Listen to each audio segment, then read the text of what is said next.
무엇이 MZ들을 숫자 나이보다 더 늙게 가속 노화를 시키는 걸까요? 잘못된 식습관과 불규칙한 수면 습관? 정답인데요? 엄마한테 들었던데. 전문가분들이 비슷한 말씀을 많이 하고 있습니다. 가속 노화의 범인으로 마라탕, 탕후루 이런 굉장히 자극적이고 당분이 많이 들어있는 음식들 맛있는데. 마라탕으로. 이런 것들이 이제 만성 질환을 또 일으키고 노화 속도를 빠르게 만드는 거죠. 제가 이 자리에서 또 가속 노화의 범인으로 한 가지 음식을 더 추가한다면 하이볼도 꼽을 수가 있습니다. 지금 열풍 아니에요? 너무 맛있는데? 완전 인기 열풍인데 지금. 하이볼과 마라탕과 탕후루의 공통점이 뭘까요?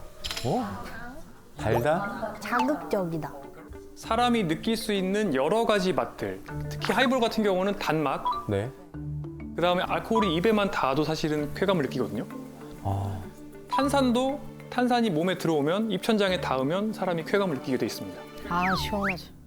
자극을 줄 수 있는 많은 것들을 더해 놓은 거예요. 마라탕이 정말 너무 맛있는 이유는 단맛과 짠맛과 매운맛 이런 여러 가지 자극들을 최대한 올려서 단맛을 매운맛으로 가리고 매운맛을 단맛으로 가리고 이런 다 들어있지. 거죠. 결론적으로 굉장히 중독성이 있고 음식 버전의 숏폼이라고 생각을 하시면 됩니다. 음식 버전의 쇼파. 네, 숏폼은 결국에 탕후루 같은 거고요. 탕후루는 결국에 숏폼 같은 거죠. 아휴. 자, 그럼 만약에 지금 MZ들이 지금부터 마라탕이나 탕후루, 하이볼을 다 끊고 네. 건강한 자세로 열심히 앉아서 일을 하면 갑자기. 가속 노화가 그대로 딱 멈추고 몸속에 있는 노화 시계가 갑자기 정상 속도로 움직이게 될까요? 그렇지 않을까요? 저는 사실은 마라탕으로 뒤에 숨어서 우리 MZ들을 가속 노화시키는 진짜 범인은 따로 있다고 생각합니다. 뭐예요? 스트레스? 네, 바로 지옥철과 꽉 막힌 도로 위에서 보내는 긴 출근 시간이 가속 노화의 한 가지 원인이라고 저는 생각하고 있습니다. 긴 출근 시간요? 네, 왜요? OECD 회원국들의 평균 출근 소요 시간이 28분입니다. 20하고 30분. 생각보다 짧네. 가깝네. 28분이 이게 왕복이에요. 엄청 가깝다 그럼. 네, 어머. 쾌적하네. 15분 도시라는 단어 들어보셨죠? 15분 도시? 집에서부터 15분 내에서 여러 가지가 다 해결이 돼야 되는 거예요. 많은 선진국들에서는 집주 근접의 개념을 통해서 15분 내에 출퇴근 시간을 확보하는 것을 목표로 하고 있죠. 그럼 여기 계신 분들 중에 15분 내에 출퇴근하시는 분이 계세요 혹시? 15분이 있다고? 좀 계신데요? 출퇴근이나 아니면 학교, 등교 네. 포함. 진짜 이분들 꽤 중에 있으시네. 5분도 안 되시는 것 같은데. 그렇죠. 제가 오늘 이 자리에 오신 분들의 출근 시간을 미리 확인해 봤는데요. 네. 1시간 32분 편도 또는 1시간 12분 정도로 멀리서 오셨네. 우리나라는 OECD 회원국 중에 가장 긴 출근 시간을 보였습니다. 사실 이제 제 말씀을 좀 드리면 저도 원래는 장거리 출근러였습니다. 제가 부천에서 분당까지 출퇴근을 한 적이 있었는데 네, 이게 하루에 최대 5시까지 이제 출퇴근 시간을 쓴 적도 5시요? 있었고요. 집에서 5시 때 이제 나와서 한 병원에서 한 12시간 정도 근무를 하고 그리고 차 다 잘 빠질 때쯤 밤 10시쯤 이제 퇴근을 시작을 합니다. 아휴. 그리고 집에 가서 소주 한 병을 꼭 같이 삽니다. 본인이 하지 말라는 거를 본인이 하시고 이렇게. 네, 맞습니다. 제가 아주 이렇게 승려처럼 산다고 생각하시는 분들이 많아요. 근데 그런데 들어보니까 되게 빨리 늙으실 것 같은데. 부끄럽습니다. 네, 그래서 딱 집에 들어가서 이게 다 먹은 다음에 거의 때려 마시는 거죠. 자려고 드시는 예, 거예요? 지금 빨리 자야 되니까. 그러고서는 이제 아침에 일어나서 그걸 반복을 하는 거죠. 결론적으로는 이제 몸이 이제 점점 붓기 시작하고 코골이도 생기고 고혈압도 생기고 목 디스크도 생기고 딱 6개월 하고 그 직장을 떠났습니다. 네, 이직을 선택한 거죠. 결론적으로 이제 너무 긴 출퇴근 시간 때문에 많은 분들이 수면에 부족이 생기고 만성 피로가 생기고 또 이런 것들이 악순환을 만들죠. 그렇네. 그러면은 이게 출퇴근할 때 가장 이상적인 시간은 어느 정도 될까요? 제가 생각하기에는 최소한 7, 8시간 정도의 수면 시간이 지켜질 수 있는 정도의 출퇴근 시간이 가속 노화에 영향을 주지 않는 적당한 출퇴근 시간이라고 생각을 합니다. 아, 진짜 좋다. 좋다. 제가 좀 답답한 면이 있습니다. 젊은 분들은 그린벨트 바깥에 나가서 수도권에 살면서 애 둘을 낳고 서울로 출퇴근해라라는 게 그동안 지난 10년 동안 부동산 정책의 기조였잖아요. 그런 상황에서 제 생각에는 집에 오면은 제가 경험했던 것처럼 당장 급하게 먹고 자기 바쁩니다. 그 상황에서 내가 건강하게 음식을 요리를 하고 상을 차리고 다양한 재료를 먹고 이렇게 할 힘이 없습니다. 그래서 결론적으로는 간단하게 빠르게 또 먹을 수 있는 배달 음식을 먹게 되고 더 자극적인 음식을 먹게 됩니다. 그러고 나서 이제 나의 등과 침대는 일체화가 됩니다. 핸드폰하고 여기서 자기 자세로. 핸드폰으로 이제 쇼츠를 쭉 보는 거죠. 쇼츠는 또 슬롯 머신 같기 때문에 나한테 딱 맞는 알고리즘이 네. 가장 내가 좋아하는 도파민이 나오는 것들을 끊임없이 추천을 해줍니다.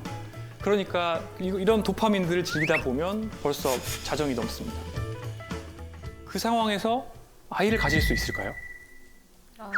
아, 쉽지 않을 것 같아요. 여유가 없을 것 같아요. 마음의 여유도 그렇고 힘들죠. 물리적으로도 그렇고. 어떻게 보면은 이 가속 노화는 저는 그래서 우리나라의 저출산, 저출생 문제와도 엮여 있다고 생각을 하고 있습니다.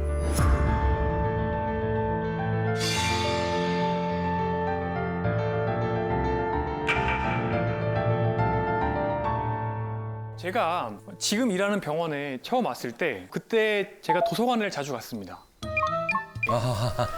자기계발서네. 네, 저희 병원 도서관에 자기계발서가 굉장히 많았어요. 제가 좀 미워하는 책들입니다. 이 책에서는 우수한 부사장님의 사례가 나오는데 굉장히 모범적인 부사장님은 새벽 1시 정도까지는 술을 열심히 드시고요. 그리고 4시간 반 뒤인 5시 반에 본인의 집무실에 앉아서 그때부터 일을 시작해야 된다. 아 맞아. 저런 분들 많이 계세요 진짜. 네, 잠 안 자고? 네. 그 책에 나오는 구절 중에 이런 게 있습니다. 하루에 15시간을 몰입을 해야 된대요. 못하죠. 못하죠. 기본적으로 대부분의 몰입이 그렇게 긴 시간 동안 일어나는 게 아니고요. 나머지는 대부분 이제 가짜 노동이죠. 그죠? 그러니까 15시간 동안 모니터 앞에 앉아 있으면 김경일 교수님이 말씀하신 가짜 노동을 하는 거거든요. 그러면 어떻게 보면 우리나라는 굉장히 장시간 일하는 게 너무나 당연한 것처럼 되어 있는 분위기가 있는 거죠. 자, 그래서 결론적으로 말씀을 드리면 하루에 우리가 24시간이 있습니다. 그 24시간 중에 긴 출퇴근 시간이 있고요. 또 과도한 업무 시간. OECD에서 우리나라가 가장 일 많이 하는 나라로 손에 꼽힙니다. 저는 이 시간들을 제외하고 나를 위해서 쓸 수 있는 남은 시간을 가처분 시간이라고 불러요. 어떻게 보면 일하는 데 쓰고 필수적으로 쓰는 거 말고 나를 위해 쓸 수 있는 시간인 거죠. 실은 이 가처분 시간을 활용을 해서 건강하게 자고 먹고 운동을 하는 게 결국에 가속노화를 막는 방법이에요. 저한테 이제 악플 다는 분들이 있거든요. 뭐라고 달아? 뭐라고 달길래? 아, 그게 내가 몰라서 못하냐. 맞는 말씀입니다. 맞아. 네, 정말 맞는 말씀이죠. 몰라서 못하시는 게 아니라 현실적으로 일단은 가처분 시간이 부족하고 동시에 이 가처분 시간을 활용하는 방법도 왜곡되어 있는 경우가 많아요. 어떻게 보면 절대적인 가처분 시간이 부족한 상황에서 더 열심히 살아야 된다는 또 N잡을 하기도 하고요. 나를 돌볼 시간에 뭘 또 공부하기도 하시고 이렇게 자신을 스스로 학대하는데 아까운 가처분 시간을 낭비하는 분들도 많아요. 이렇게 하다 보면 진짜로 남는 진짜배기 가처분 시간이 너무 짧죠. 이 스트레스를 빠르게 풀기 위해서 결국에 우리한테 도파민을 주는 담배, 술, 숏폼 이런 것들을 찾고 결론적으로는 자극에 쩔여진 뇌를 가지게 됩니다. 이런 생활 습관에 이제 익숙해져 버린 사람들한테 건강하게 운동으로 스트레스를 풀어라. 렌틸콩밥 드세요. 뭐 이렇게 얘기를 하면 그 자체가 스트레스입니다. 그렇죠. 이제 너나 먹어라. 이런 걸 먹느니 스트레스가 더 받는다. 결론적으로는 이제 건강한 생활 습관이 노제 민생이라고 많은 분들이 생각을 하는 거예요. 그러다 보니까 점점 더 자극성이 높아지게 되는 삶을 살게 되고 그 결과로 이제 MZ세대 가속노화의 범인이 마라탕우르가 된 거죠. 어떻게 보면 마라탕우르라는 건 어떻게 보면 표면에 드러나 있는 현상에 불과하고 뭐든지 빨리 더 많이를 외치는 이 가속사회죠. 우리 사회는 정말 가속사회라고 볼 수가 있는데 이 가속사회 속에서 우리 모두가 내 숫자 나이보다 더 빨리 늙는 그 가속노화를 경험할 수 있다는 것을 사실 이해를 하셔야 되고 압력솥 같은 우리 사회의 시스템 전체가 바뀌어야 된다는 거를 이 자리에서 다시 한번 말씀을 드리고 싶습니다. 자, 이 테스트를 함께 해보시면 좋을 것 같습니다. 테스트 좋아요. 5점 만점이고요. 1번, 나는 일주일에 3번 이상 땀이 날 때까지 30분 이상 운동한다. 요즘 못해. 나는 매일 채소나 과일 통곡물을 먹는다. 이건 0.5점입니다. 당분이 들어있는 음료를 일상생활에서 마시지 않는다. 나는 일주일에 15잔 이하의 술을 섭취한다. 아, 매주. 한 18잔 정도 되는데, 이거. 그럼 넘는 거죠. 아이, 아깝다. 나는 한 번도 담배를 피운 적이 없다. 나는 현재 정상 체중이다. 1점. 단순화해서 오늘 보여드리는 거고요. 대략 5점 만점에서 여성분은 1점 깎일 때마다 2.8년 정도, 남성분들은 1점 줄 때마다 2.4점 정도 수명을 깎아 드신다고 보시면 됩니다.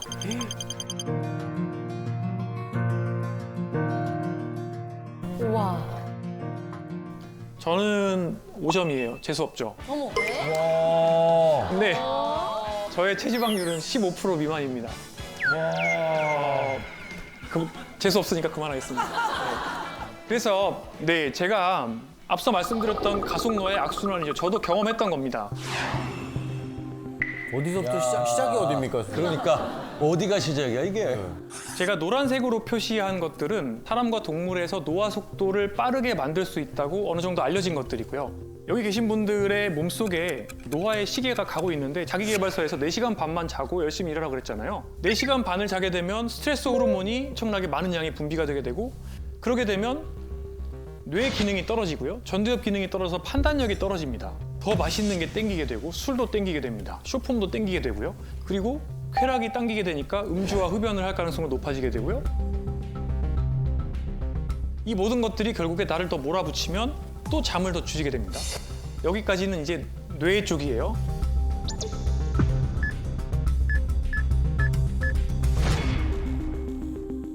대사 쪽을 봐보죠. 단순당과 정제국물이 잔뜩 들어있는 가속노화 식사를 하시게 되면 근육은 빠지고요. 지방은 늘어납니다. 이런 지방들은 정상적으로 우리가 가지고 있어야 되는 피하 지방이 아니라 대사적으로 안 좋은 지방이고 염증 물질을 만드는 지방이에요. 이 염증 물질은 근육을 녹입니다. 스트레스 호르몬도 근육을 녹입니다. 결론적으로 팔다리가 가늘어지고 배가 나오는 ET 체형이 됩니다. 아휴. ET 체형이 되면은 만성 질환이 생깁니다. 인슐린 저항성이 생기고 혈압이 오르고 몸속에 노화 세포가 늘어나게 되고 이 모든 변화는 여러 가지 노화의 액셀러레이터를 밟아서 노화 시기가 가속되게 되고요. 이 모든 것들이 뱅글뱅글 돌기 때문에 우리가 노화 속도를 관리하려고 하면 여기에 있는 모든 것들을 동시에 다 관리를 해주셔야 됩니다. 어떻게 다 오늘 RT 제가 달겠습니다. 그걸 몰라서 지금까지 내가 그런데 이게 결론적으로는 악순환을 만들 수도 있고 반대로 이제 선순환을 만들 수도 있습니다.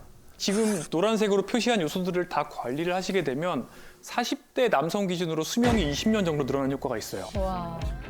이미 가속노화를 경험하신 분들도 생활습관 교정을 조금만 하시게 되면 한 2달 정도만 노력하시면 생물학적인 나이, 신체 나이가 3년 정도 젊어진다 이런 데이터도 있습니다. 네, 그래서 저는 이 악순환으로부터 하나하나씩 멀어지면서 또래보다 젊게 느리게 나이 들 수 있는 방법들을 알려드리려고 합니다. 우선 세상에 참 유튜브 틀면 요새는 건강 정보가 넘쳐납니다. 누구는 메가도즈 비타민C를 먹으라 그러고요. 누구는 무조건 걸으라 그러고요. 누구는 잡곡밥만 먹으라 그래요. 맞아요. 홍수연. 그런데 굉장히 단편적인 정보가 많지만 설계도를 그리는 게 굉장히 중요합니다. 생애 주기에 맞게 또는 본인의 체질에 맞게 조감의 뷰를 가지고 설계도를 그려야 돼요.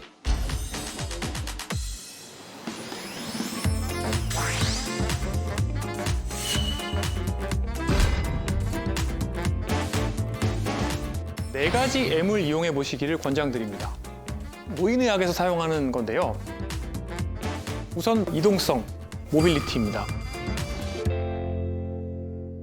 그런데 어느 정도 연배가 있는 분들의 노화를 측정을 하려면 사실 꽤 복잡합니다. 사실은 뭐 걷는 속도, 악력, 인지 기능, 우울증 정도, 만성 질환, 그다음에 혈액학적인 파라미터, 혈액학적 변수 여러 가지들을 이제 테스트를 해서 그러니까 포괄적으로 평가를 해서 저희가 측정을 할 수가 있고요. 자, 그런데 이런 것들이 굉장히 또 많은 품과 시간이 들어가기 때문에 전문가들은 조금 더 간단한 테스트 방법을 계속해서 연구해 왔습니다. 자, 그런데 모든 테스트 방법 중에서 가장 중요하고 또 확실한 방법은 바로 움직임과 관련된 신체 기능입니다. 예를 들어서 노인분들이 평소대로 걸었을 때 1초에 1m 이상의 속도가 나온다고 하면 웬만해서는 앞으로 10년 내에 사망할 가능성은 없다고 예측을 할 수가 있습니다. 그래서 일상에서 최대한 많이 걷고 움직이라고 말씀을 드리고 싶습니다. 다리를 교통수단으로 우선 생각을 하십시오. 엘리베이터를 타지 마세요. 디폴트, 기본을 내 다리라고 생각을 하시면 좋습니다. 힘들어. 걷기가 주는 효과는 굉장히 대단합니다. 미국에서 진행한 연구에 따르면 하루 걸음 수가 1000보 늘 때마다 고혈압, 우울증, 비만, 수면무호 이런 것들이 모두 위험성이 약 10%씩 줄어들었습니다. 오, 많이 줄어드는 건데, 10%면. 보통 2000보 정도부터 걷기 효과가 나오기 시작하고 한 8000에서 10,000보 정도를 걸으면 그 이익이 쭉 이렇게 증가되는 속도가 느려지기 시작해요. 그래서 대부분의 사람들은 8000보에서 10,000보 정도는 걷는 게 좋고요. 그래서 요새 이런 얘기를 하죠. 앉아 있는 것은 새로운 종류의 흡연이다라는 말도 어머 생겨났습니다. 어머 어머. 여기 다들 지금 흡연자네. 앉아있는 거 정말 좋은데. 선생님 지금 집에 올라가실 때 계단으로 가시나요? 저는 제 사무실이 7층에 있는데 솔직히. 솔직히 대부분 걸어갑니다. 근데 저희 집은 11층인데 여기는 대부분 엘리베이터를 탑니다. 근데 이제 반대로 제가 이제 걷기 운동하라고 잔소리를 안 해도 너무 잘하시는 모범생분들이 있습니다. 6070인 분들이죠. 큰형님, 누님들. 네. 저한테 오시는 분들 중에 체중이 이제 너무 빠지고 또 근육이 이제 쇠약이 생기면서 저를 찾아오시는 분들이 많아요. 이런 분들한테 운동을 뭐 하시느냐고 제가 여쭤보면 거의 이제 95% 정도 되는 분들이 이제 매일 뭐 1시간 걷습니다. 뭐 2만 보 걷습니다. 제가 왜 이렇게 열심히 걷는데 근육이 빠집니까? 하는 분들이 있습니다. 근육이 빠질 만큼 걸으시니까 근육이 빠지죠. 근손실 나는 거예요, 걸으면? 네. 너무 많이 걸으면 근손실이 생깁니다. 진짜? 잠깐만, 네. 그러면 형님, 누님들 얼마 정도 걸으셔야 됩니까? 그래서 일단은 충분히 잘 드시고 그리고 걷기뿐만 아니라 근력 운동. 다른 운동들을 근력 운동 포함해서 다른 운동을 해주셔야 되는데 아, 같이 병행하시라고. 특히 건강검진하면 막 나옵니다. 당뇨 전 단계입니다. 또는 당뇨 초기입니다. 중성지방이 높아요. 이러면 이제 또 찾아보시고 아 이거는 내가 생활 습관으로 하겠다. 네. 걸으시면서 한 10kg 빼시고 그리고 이제 이제 온몸이 아프고 막 쇠약감이 생기면서 저한테 오시는 거죠. 그런데 이제 문제가 근육의 밸런스가 깨져 있고 관절 가동 범위가 떨어져 있는 경우가 많죠. 특히 이제 50대, 60대 이후의 분들은 그동안 앉아서 일하시던 것들 이런 것들이 쌓여 있기 때문에 고관절 가동 범위가 줄어들어 있고 특히 어깨 관절도 굉장히 딱딱해져 있고 이러다 보니까 몸이 불안불안한 상태에서 운동을 하게 되고 또 정형외과를 가시면 이제는 사용을 하시면 안 됩니다. 이 얘기를 듣게 되거든요. 근육을 만들어 놓고 나중에 내가 중병을 앓았을 때 병원에서 20, 30% 근육이 줄어들어도 집에 온 다음에 내가 일상생활 할 수 있는 만큼의 어떻게 보면 근육 저금 통장을 내가 만들어 놔야 되는 거거든요. 그러기 위해서는 미리미리부터 준비를 하셔야 되는데 많은 분들이 헬스장에서 그냥 TV 보시면서 굉장히 천천히 이제 맞아, 걸으면서 자전거 이렇게 운동하시는 타시고. 분들이 많은데 이제 이런 운동을 하시기보다는 전문가를 찾아가세요. 돈을 내고 운동을 배우세요. 그 돈이 지금 아깝게 느끼실 텐데 그게 아까운 게 아닙니다. 점검을 받으시고 내 근육에 어떤 불균형이 있는지를 평가를 받으시고 운동 처방을 받으시고 그 운동을 배워서 매일매일 반복해서 실습을 하시는 게 너무 중요합니다. 이렇게 잘 걸을 수 있는 몸을 만들고 걷고 나머지 운동들을 하시다 보면 90살까지도 잘 걸으실 수가 있어요. 결국에 우리가 걷는 이유는 8, 90대에도 내가 자유롭게 걷고 시장도 가고 친구도 만나려고 걷는 거예요. 맞아요. 요즘 MZ들은 어떤 운동을 좋아하나요? 코비드 때는 뭔가 골프, 테니스 이런 게 좀 유행이었다면 네. 요즘엔 좀 더 사람들 만나면서 같이 할 수 있는 그런 뭐 크로스핏이나 아니면 클라이밍 이런 거 굉장히 잘 돼 있더라고요. 그렇죠. 고강도. 그러면 요즘 중년분들이 꼽는 4060의 운동 트렌드는 뭔지 혹시 아세요? 바로 맨발 걷기입니다. 어싱. 네. 요즘에는 그 집 근처 공원에 아예 저걸 하라고 길을 내놨더라고요. 흙길로. 아 진짜요? 네, 네. 오. 네, 재성 씨 말대로 전국적으로 이제 맨발 걷기 길이 생기는 걸 보면서 또 맨발 걷기가 굉장히 인기가 많다는 것을 실감했고요. 또 제 환자분들 중에서도 하시는 분들이 굉장히 많아요. 하지만 이제 맨발 걷기를 잘못하면 오히려 독이 될 수도 있습니다. 왜냐하면 사람 몸 자체가 원래 원시 시대에 30년 동안 쓰려고 진화가 된 건데 우리가 80년, 90년, 100년을 살아요. 결론적으로 관절의 수명이 어느 정도 정해져 있다고 볼 수가 있는데 아휴. 너무 막 충격을 주면서 2만 보, 3만 보를 찍다 보면 좀 부담이 될 수 있기 때문에 맨발 걷기로 거리를 채운다. 이거는 조금 부담이 될 수 있겠다는 생각을 많이 하고 있고 이제 또 하나의 이제 위험은 결국에 감염이죠. 아무래도 이제 파상풍 백신 뭐 맞고 하시는 분들도 많지만 사실 당뇨 있으신 분들은 괜히 또 당뇨발 생기고 감염증 생겨서 그것 때문에 절단하시거나 이렇게 될 우려가 있기 때문에 뭐 당뇨 있으신 분들은 웬만하면 양말 정도는 신으시고 하시는 게 좋을 것 같고요. 안전한 환경에서 맨발 걷기를 또 무리하지 않고 가볍게 즐기신다고 하면 맨발 걷기도 정말 만병통치약이 될 수는 있을 것 같습니다.